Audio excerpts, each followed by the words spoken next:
Hi everyone, my name is Savi, and I'm talking about Chapter 1 from the Handbook of Urban Education, and this chapter is called Serving Vulnerable Children and the Youth in Urban Contexts. So I felt like the main concept of this chapter was really about the school-to-prison pipeline and also connected mental health throughout that. Um, these two concepts really were highlighted in how they coincide with the school-to-prison pipeline, and so I'm really excited to talk about that with you guys today. So, before I summarize and kind of get into the depth of this chapter, I just wanted to highlight why it's important to focus on urban youth, because I feel like that was kind of an underlying question throughout this whole chapter. So, children in urban settings are often held accountable for actions, and poor minorities don't have the privilege to pull themselves out of those situations and are often trialed as an adult, which further puts a burden on their trial moving forward, and then it just makes it easier for them to be tied to the criminal justice system. And then, on the other hand, connecting it to mental illness, youth of color are underserved by mental health systems and are more readily diagnosed with mental illnesses but considered less treatable. So these youth of color are being more frequently diagnosed with mental illnesses but not given the resources to better themselves moving forward.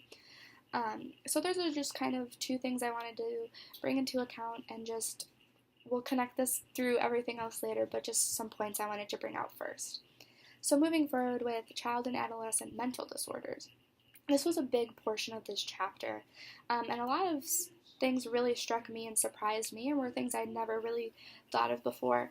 And I think that's really good because I feel like moving from previous generations, our generation has really brought a lot of light to mental illnesses, which is really important, but also after reading this chapter, it shows that there is so much more work to be done. So the most prevalent lifetime disorders in a Kessler study done in 2005, which referenced DSM, IV, which is Diagnostic and Statistical Manual of Mental Disorders. And major depression disorder was one of the main ones. Anxiety disorder was labeled as the most prevalent class of disorders. And one thing I wanted to point out from this study was that participants who had one disorder was at 46%, and then 27% had two disorders, and then 17% of the participants had three or more. I just wanted to point that out because it shows that just because someone is diagnosed with one mental illness doesn't mean that they're immune to all the other ones. They can still diagnose symptoms for other mental illnesses, and a lot of them coincide and kind of overlap with each other and can manifest into different feelings that might perceive like just one, but can be a wide variety of mental illnesses kind of forming together, and other things I wanted to point out was I felt it was really important to know that the median age of onset for mental health illnesses, just as a broad spectrum, was 14 years old. So that's about an 8th to ninth grade student, depending on where they lie and the birthdays and all of that. But ninth grade is a freshman in high school, and I just think that's something to draw attention to, because freshman year, at least personally, I felt was a really kind of stressful time. It's a big adjustment. You're going to a new school. A lot of schools that I knew were really large high schools, so that's just adding on to the stress, and then more homework and being then pressured and knowing you're going to have to fill out college applications and all of that. So that's just something to keep in mind. Because if you plan on teaching in secondary schools, kind of being an aid to those incoming students might be something to look forward to. Another thing I wanted to mention was that females have a higher risk of anxiety and mood disorders, while males have a higher risk of impulse control and substance abuse disorders. At the end of the day, do I really want to highlight that low education attainment was a risk for all substance abuse disorders and increases chances of all mental illnesses. This was something that really impacted me, because if you are getting a poor education or not gaining what you want out of the education, it could lead to mental illnesses, and I just think that is something really important and really inspires me to touch and really impact my future classrooms. But moving forward, emotional disturbance was mentioned a few times in this chapter, which was clarified as kind of an umbrella term for a bunch of mental disorders, from anxiety to bipolar disorder to eating disorders. So it's kind of the main term to use when referencing mental disorders. But something that really struck out to me was that in the way that it describes like diagnosing these emotional disturbances, it says that traits like hyperactivity, aggression, withdrawal, immaturity, and learning difficulties are kind of stuff to point out. And I just thought that that was kind of strange because I feel like that would be traits that you can often overlook, or you can link to your prejudices against a certain person, because maybe based off of your preconceived notions of a student, based off of their race or gender, you might view them as more aggressive, or you might view them as immature, or you might think that they're not paying attention in your class. And I think that's something we really need to highlight and really process our students as individuals and not as this bucket of a human. I think we need to really understand that each student is different and that we can't judge based off of general prejudices against a race or a gender, because it could then harm this student in diagnosing a mental illness. Another thing that emotional disturbance definition allows for it to be easily dismissed and underqualify students is by using terms like over a long period of time or adversely affects a child's education. Those are both terms, in my opinion, that can be different by each person you ask. I could have a personal bias against a student and think that they were overreacting or acting immature for a day, and that's too much for me, and then I give a negative consequence. But over a long period of time for some of my peers might mean months, so you might dismiss this behavior that could be negative. So that's kind of wrapping up with mental illnesses for now, but now I really want to draw attention to the school to prison pipeline. I think this was kind of the main underlying tone and concept of this text in this chapter. So the school to prison pipeline is when students are pushed out of their public schools and funneled into the juvenile justice or criminal justice system depending on their age. And something I thought was really important was that traits of students who fall into the pipeline path can be seen as early as preschool. So these students have endured a lot through their education, and it would be very wrong of us as educators to assume that being in a new year is a fresh start, because these students who are at risk for the school to prison pipeline are typically students of color, and they are bringing with them everything that they've learned through their educational system from years and years and years, even starting as early as preschool. So I think that's just something to take into account, that maybe you act poorly based off of one decision, but that one decision might mean a lot more to this student. So some other things to keep in mind.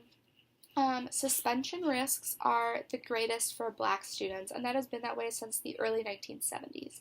It's a lower risk for females, but Black males are the highest risk for suspension, and suspension then often leads to dropping out and then less likely to graduate, and then makes it very easy for students to get linked to the criminal justice system. In 2009 and 2010, a survey was done by the Office for Civil Rights, and it observed 85% of the nation's students. I really wanted to highlight and focus on the 18% of African American students that were labeled in this survey. So of those 18%, a third were suspended once. Half of that 18% were suspended more than once, and a third, again, of those 18% of students were expelled. I think something else to really draw attention to is that Black and Hispanic students account for 70% of the overall arrests or referrals to law enforcement, and that is a very large percentage of students in general. But then when you realize that it's going to arrests and referrals to law enforcement, that's pretty impactful, and I think something to keep in mind. I think other increased risks to pipeline include things like limited access to mental health services. As mentioned before, earlier in this video, I talked about how mental health can often be misdiagnosed or ignored completely, and then limited access to mental health services can lead to more aggression or easier substance abuse issues and things like depression, whatever the mental illness may be, and then that does then lead to the prison pipeline. Other things more related to school would be suspension, expulsion, being arrested at school, and also increases poor academic performance and dropping out. The National Center for Education Statistics found that students who were suspended 3 or more times are 5 times more likely to drop out or graduate late than students who were never suspended. And dropouts as a whole are 8 times more likely to be incarcerated than students who do finish high school. While this is all related to educational justice, I really wanted to focus and highlight on the zero tolerance policy because I feel a lot of schools really pride themselves on being a very zero tolerance school and have this zero tolerance policy in place. When this article kind of mentions that the zero tolerance policy might not be as good as we think it is. So, zero tolerance policy requires a school to hand out kind of specific, consistent, and harsh punishments, and usually those result in either suspension or even expulsion. And those happen when a student breaks a certain rules. And under these zero tolerance policies, harsh punishment applies regardless of circumstances. So connecting that, the APA found that in 20 years of implementation, the zero tolerance policies do not create safe or productive schools, may be developmentally inappropriate, and create negative mental health outcomes for youth by increasing alienation, anxiety, rejection, and damaging healthy adult bonds. So these students that are then being expelled due to these zero tolerance policies then are at a higher risk to leave school and are more likely to engage in criminal activity as well as suicidal thoughts. I just wanted to briefly talk about means of intervention. There were a lot of means of intervention listed in this chapter, but there were just a few I really wanted to highlight because I thought they were really impactful and also things that I never learned about prior to reading this chapter. One of that being family and peer group interventions, kind of as a main category, but drawing attention to the nurse-family partnership. This was abbreviated as NFP in the text. And this promotes children and families' long-term healthy development. This is typically seen in a lower-income family. So what happens is this nurse becomes a family partner and can become a part of the family as early as the second trimester. So they really grow with this family and kind of fit the needs of the family, whether it be through social therapy or helping with academics. And something I wanted to really highlight because it amazed me is that this actually saves families up to $17,000 a year. So not only is it helping these low-income families succeed academically and socially, but also on an economic level. Another form of intervention I wanted to bring up was school. I thought this was really interesting because I never really thought of school as a prevention or intervention method until after reading this chapter. But after reading this chapter, it does make a lot of sense because schools can kind of predict and prevent juvenile delinquency based on things like GPA and attendance. Those are huge ways to notice whether a student is at risk. And then you can then take preventative methods based off of what you're seeing as an educator, principal, whoever you might be in the school system. In a 2008 study, psychologists actually found that boys in schools with high rates school level with social control are at a lower risk of delinquent behavior, and they found that school is a bond to the community. So by going to a school that has social organization of these school influences, individual students' involvement in delinquency generally declines because if you're more communally organized, they're less likely to feel the need to engage in these delinquent acts. Another one that kind of ties to school as a preventative method or an intervention would be the community. So the community can have preventative measures and interventions on urban youth and it's shown to be very well. In highly segregated, low-income, disadvantaged neighborhoods, those are the biggest risk factors for students headed both to the school to prison pipeline, but also highest risk for mental illness.